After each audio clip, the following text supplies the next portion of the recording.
ପିଲାମାନେ ତମମାନେ ଥମ୍ବନେଲ ଦେଖି ଜାଣି ପାରୁଥିବ ଆଜି ଭିଡିଓରେ ଆମେ ତମ +2 ସେକେଣ୍ଡ ଇୟର ଓଡ଼ିଆ ଇଚ୍ଛା ଦିନ ବା ଓଡ଼ିଆ ଅପସନାଲ ବହିରେ ଥିବା ସରହ ସୁନ୍ଦରୀ ଯାହାର ଲେଖକ ହେଉଛନ୍ତି ଅଚ୍ୟୁତାନନ୍ଦ ଦାସ। ପିଲାମାନେ ଏହି କବିତାଟିର ଆଜି ଆମେ ଏହି ଭିଡିଓରେ ପ୍ରଶ୍ନ ଉତ୍ତର ଗୁଡ଼ିକ ଆଲୋଚନା କରିବା। ତା ପୂର୍ବରୁ ପିଲାମାନେ ତମମାନେ ଯଦି ଏହି ଚ୍ୟାନେଲରେ ନୂଆ ଅଛ ତାହେଲେ ଚ୍ୟାନେଲଟିକୁ ପ୍ରଥମେ ସବସ୍କ୍ରାଇବ କରିଦିଅ। ତ ଦେଖିବା ଏବେ ପ୍ରଥମ ପ୍ରଶ୍ନ କ'ଣ ଅଛି। ଏହି କବିତାଟି ହରିବଂଶର କେଉଁ ଖଣ୍ଡ ଓ କେଉଁ ଅଧ୍ୟାୟରୁ ଆସିଛି?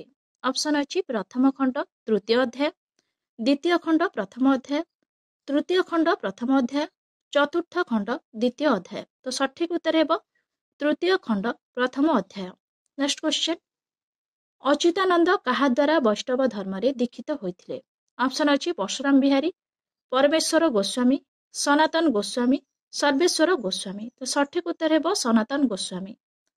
ନେକ୍ସଟ କ୍ୱେଶ୍ଚନ, ସରହ ସୁନ୍ଦରୀ ହୃଦୟରେ ନିରନ୍ତର କ'ଣ ବୋଳି ହୋଇଥାଏ?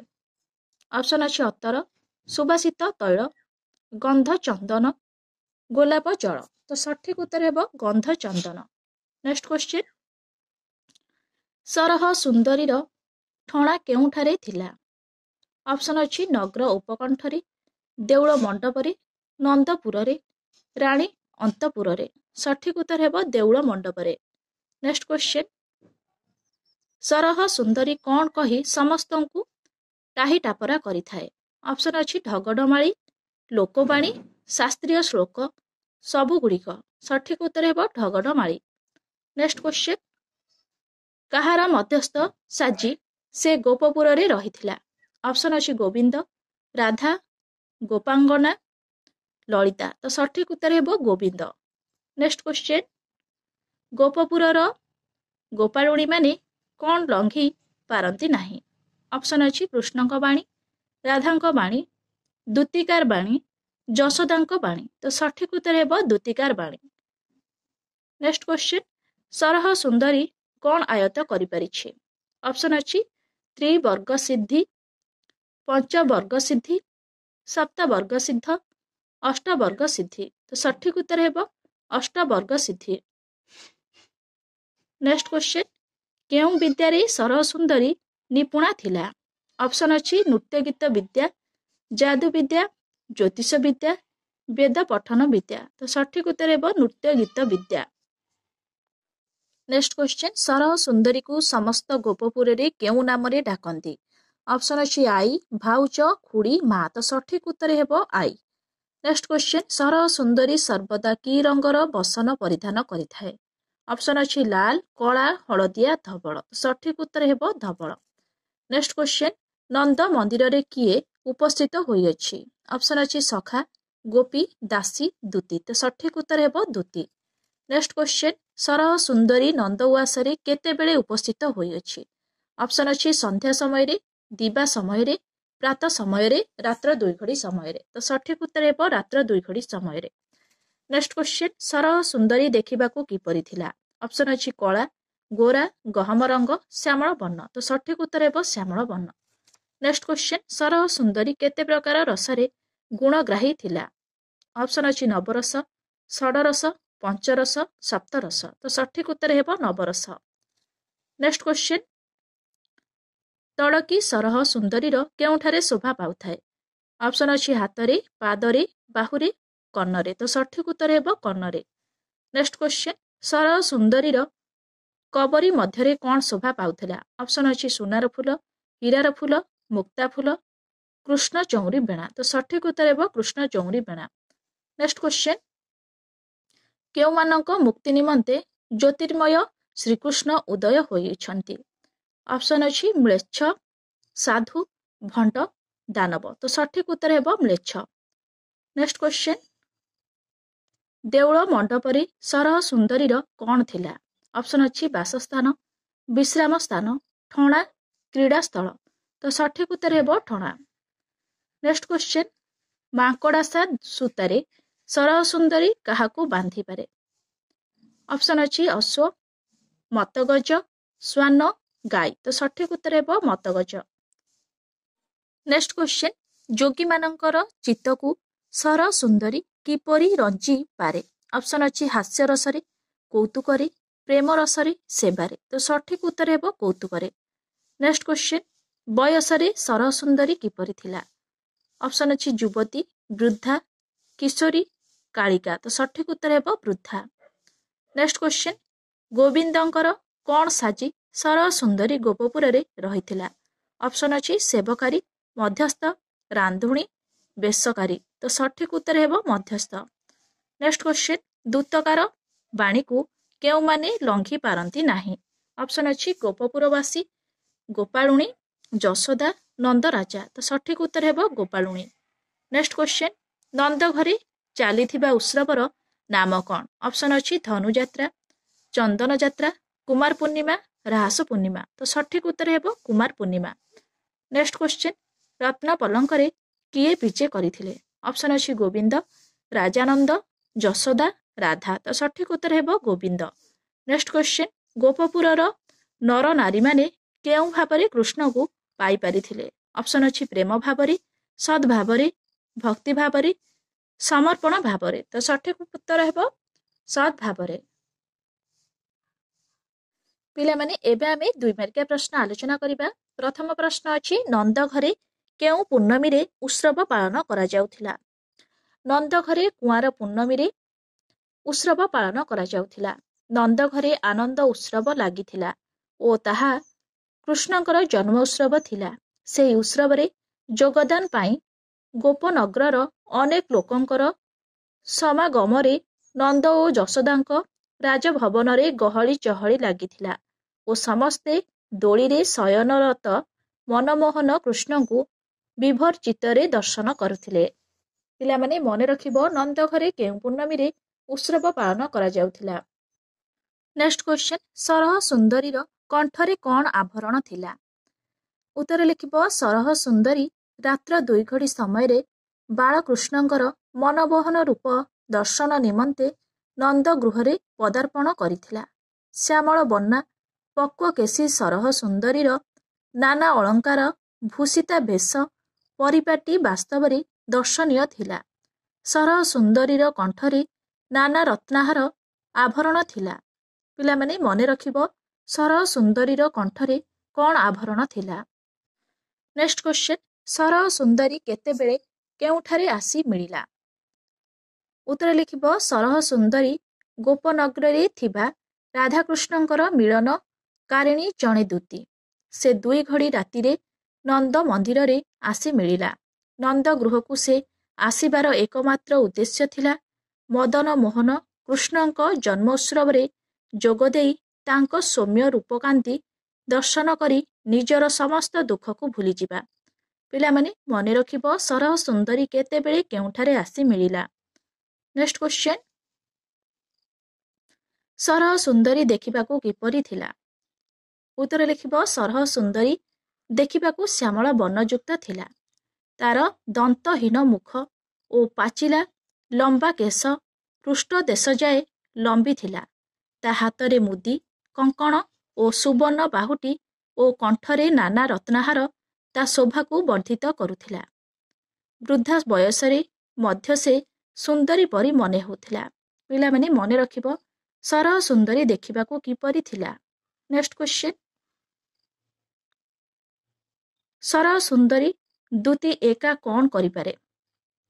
ଉତ୍ତର ଲେଖିବ, ସରହ ସୁନ୍ଦରୀ ନବରସରେ ପଣ୍ଡିତା ଏବଂ ସ୍ତମ୍ଭନ ମୋହନ, ବସ୍ୟ, ଉଚ୍ଚାଟ, ଗୋଟିକା ଅଞ୍ଜନ ଓ ଅଷ୍ଟବର୍ଗ ସିଦ୍ଧି ସବୁକୁ ଆୟତ୍ତ କରିଥିଲା ଓ ସେଥିପାଇଁ ସେ ଗୋପନଗରର ସମସ୍ତଙ୍କର ଅତି ପ୍ରିୟ ଥିଲା।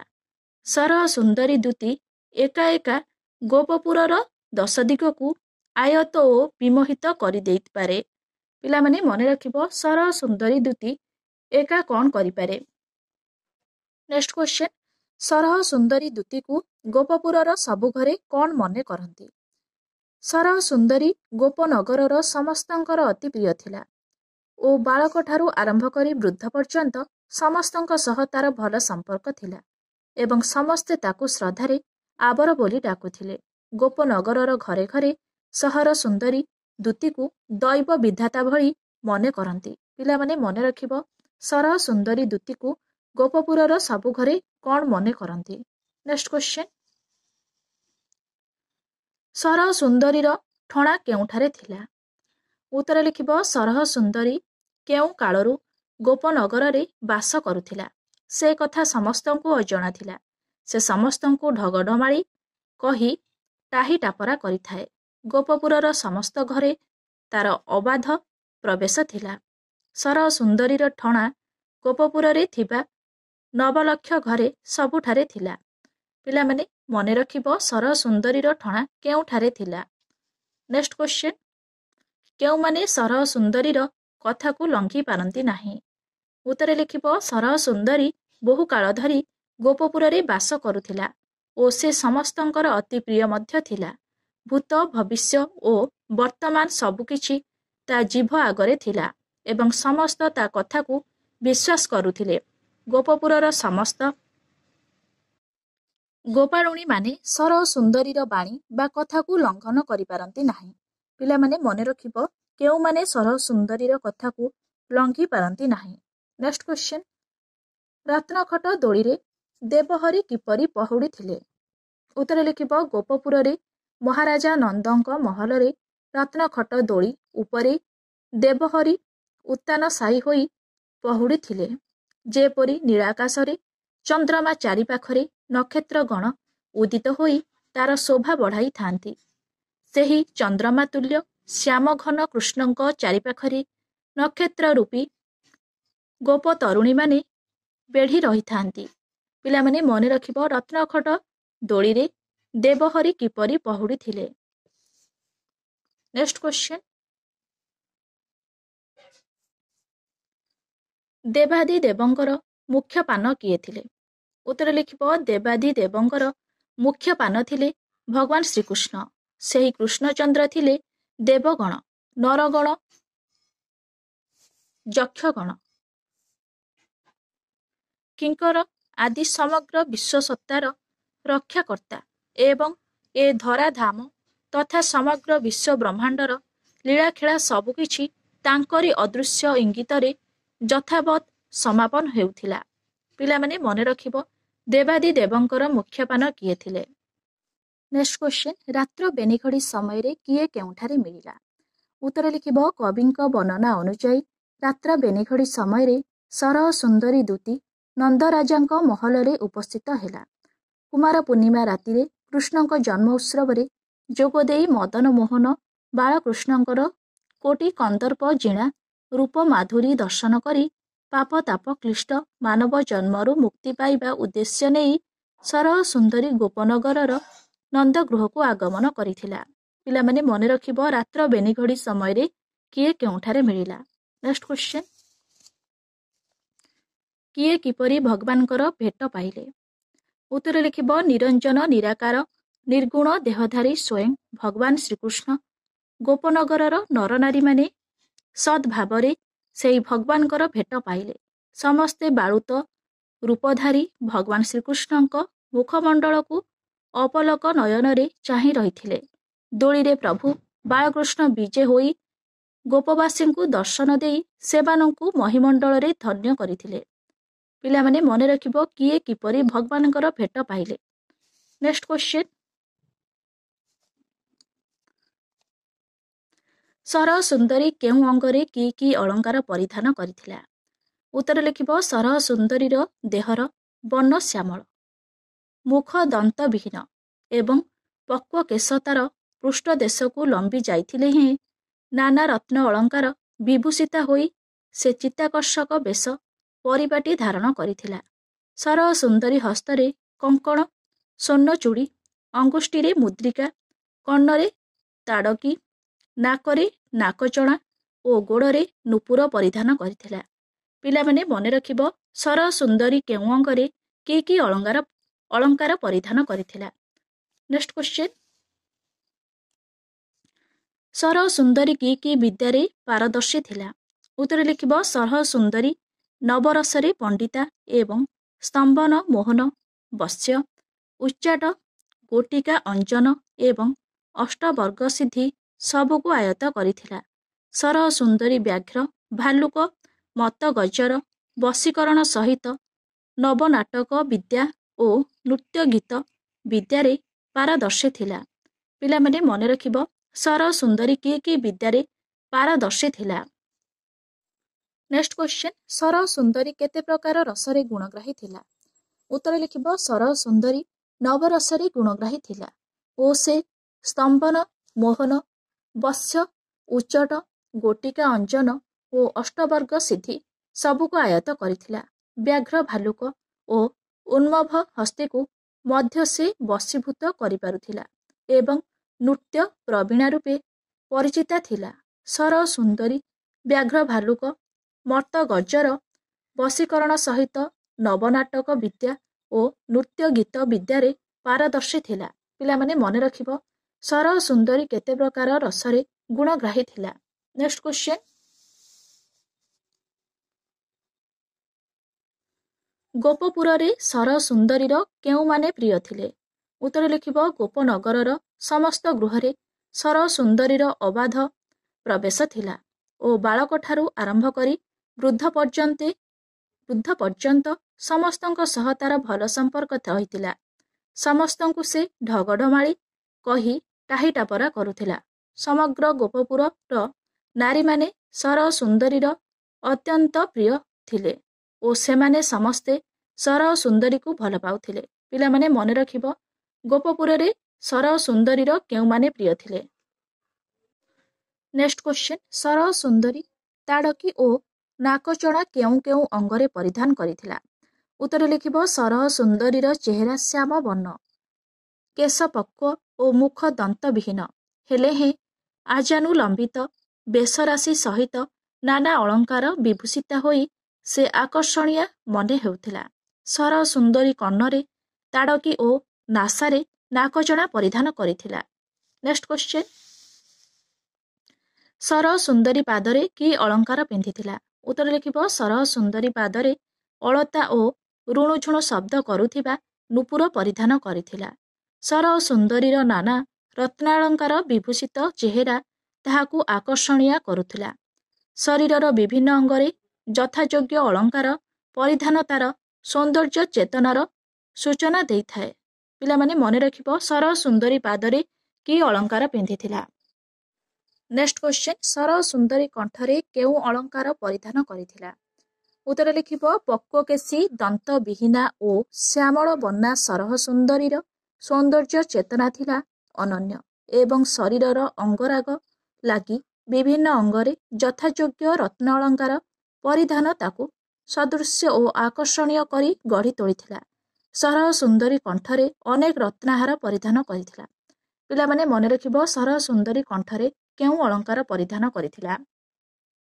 ନେକ୍ସଟ କ୍ୱେଶ୍ଚନ, ଗୋପପୁରବାସୀ କାହାର ଭେଟ କିପରି ପାଇଥିଲେ? ଉତ୍ତର ଲେଖିବ ଗୋପପୁରର ନରନାରୀମାନେ ସଦ୍ଭାବରେ ନିର୍ଗୁଣ ନିରଞ୍ଜନ ଭଗବାନ ଶ୍ରୀକୃଷ୍ଣଙ୍କର ଭେଟ ପାଇଥିଲେ। ନନ୍ଦପୁରରେ ଦୋଳାରେ ବିରାଜମାନ ବାଳକୃଷ୍ଣ ସତେ ଯେପରି ଚନ୍ଦ୍ରମା ସଦୃଶ୍ୟ ପ୍ରତୀୟମାନ ହେଉଥିଲେ ଓ ତାଙ୍କ ଚତୁଃପାର୍ଶ୍ୱରେ ଗୋପରମଣୀମାନେ ନକ୍ଷତ୍ର ସଦୃଶ୍ୟ ବେଢ଼ି ରହିଥିଲେ। ପିଲାମାନେ ମନେ ରଖିବ ଗୋପପୁରବାସୀ କାହାର ଭେଟ କିପରି ପାଇଥିଲେ? ନେକ୍ସଟ କ୍ୱେଶ୍ଚନ, କାହାକୁ ଦେଖି ଶ୍ରୀକୃଷ୍ଣ ତୋଷ ହେଲେ? ଉତ୍ତର ଲେଖିବ ସର ସୁନ୍ଦରୀ ଥିଲା ଭଗବାନଙ୍କ ଦୂତି, ତେଣୁ ସେ କୃଷ୍ଣଙ୍କ ଦର୍ଶନ ଆଶାରେ ନନ୍ଦପୁରରେ ଚାଲିଥିବା କୃଷ୍ଣ ଜନ୍ମ ଉତ୍ସବରେ ଯୋଗ ଦେଇଥିଲା। ଚାରି ଚକ୍ଷୁ ମିଳନ ହେଲା ପରେ ସେ ଯୋଡ଼ ହସ୍ତରେ ଦଣ୍ଡାୟମାନ ହୋଇଥିଲା। ସମ୍ମୁଖରେ ଯୋଡ଼ ହସ୍ତରେ ଦଣ୍ଡାୟମାନ ସର ସୁନ୍ଦରୀକୁ ଦେଖି ଶ୍ରୀକୃଷ୍ଣ ଆତ୍ମସନ୍ତୋଷ ଲାଭ କରିଛନ୍ତି। ନେକ୍ସଟ କ୍ୱେଶ୍ଚନ, ଦୂତି ଆନନ୍ଦ ମନରେ କ'ଣ କହିଛି? ଉତ୍ତର ଲେଖିବ ଭଗବାନଙ୍କ ଦୂତି ସର ସୁନ୍ଦରୀ କୃଷ୍ଣ ଜନ୍ମ ଉତ୍ସବରେ ଯୋଗ ଦେବା ପାଇଁ କୁମାର ପୂର୍ଣ୍ଣିମା ଦିନ ରାତି 2 ଘଡ଼ିକୁ ନନ୍ଦ ମନ୍ଦିରରେ ପଦାର୍ପଣ କରିଛି। ଶ୍ରୀକୃଷ୍ଣଙ୍କୁ ଦର୍ଶନ କରି ଆନନ୍ଦ ମନରେ ସର ସୁନ୍ଦରୀ ଦୂତି ଆତ୍ମସନ୍ତୋଷ ଲାଭ କରି ସମସ୍ତ ପାପରୁ ମୁକ୍ତି ଲାଭ କରିଛି ବୋଲି କହିଛନ୍ତି। ପିଲାମାନେ ମନେ ରଖିବ ଦୂତି ଆନନ୍ଦ ମନରେ କ'ଣ କରିଛି? ନେକ୍ସଟ କ୍ୱେଶ୍ଚନ, ସର ସୁନ୍ଦରୀ ଗୋପନଗରରେ କେଉଁଠାରେ କିପରି ଅବସ୍ଥାରେ ରହିଥିଲା? ଉତ୍ତର ଲେଖିବ ସର ସୁନ୍ଦରୀ ସମଗ୍ର ଗୋପନଗରରେ ଅନ୍ତଃପୁରଠାରୁ ଦେଉଳ ମଣ୍ଡପ ପର୍ଯ୍ୟନ୍ତ ସବୁଠି ନିଜ ଇଚ୍ଛାରେ ହସ ଖୁସିରେ ରହିଥିଲା।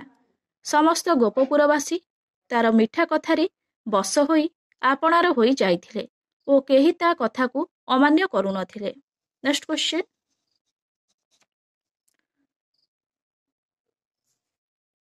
कलपाधी पुरुष बोली किए काहाकू कहिछे? उत्तर लिखिब सरह सुंदरी दूती श्रीकृष्ण को ब्रह्मा इंद्र ओ गंगाधरଙ୍କ द्वारा पूजित कलपाधी पुरुष बोली कहिछि। श्रीकृष्ण थिले विष्णुଙ୍କ अवतारी पुरुष ओ कल्प कल्प धरी तांको सत्ता समग्र विश्वरे अपरिवर्तनीय होई रहिछि एवं ସେହି सभार आदि ओ अंत अकल्पनीय अटे। नेक्स्ट क्वेश्चन, सरह सुंदरी सहजरे काहार चित्तरंजन करि देई पारे? उत्तर लिखिब सरह सुंदरी खेल कौतुक रसरे पारंगम थिला। से नवरसरे पंडिता ओ स्तंभन मोहन बस्य उच्चाट गोटिका अंजन ओ अष्टवर्ग सिद्धि को आयत करिथिला। सरह सुंदरी जोगीजन ओ भगवत परायण ब्रह्मचारी मानंकर चित्त को सहजरे रंजन करि नेई पारुथिला। पिला माने मने रखिब सरह सुंदरी सहजरे काहार चित्तरंजन करि देई पारे। पिला माने तमनको जदि एही वीडियोटी भल लागि थाए ताहले लाइक शेयर सब्सक्राइब करिया को जमा भी भूलिबनी। Thank you.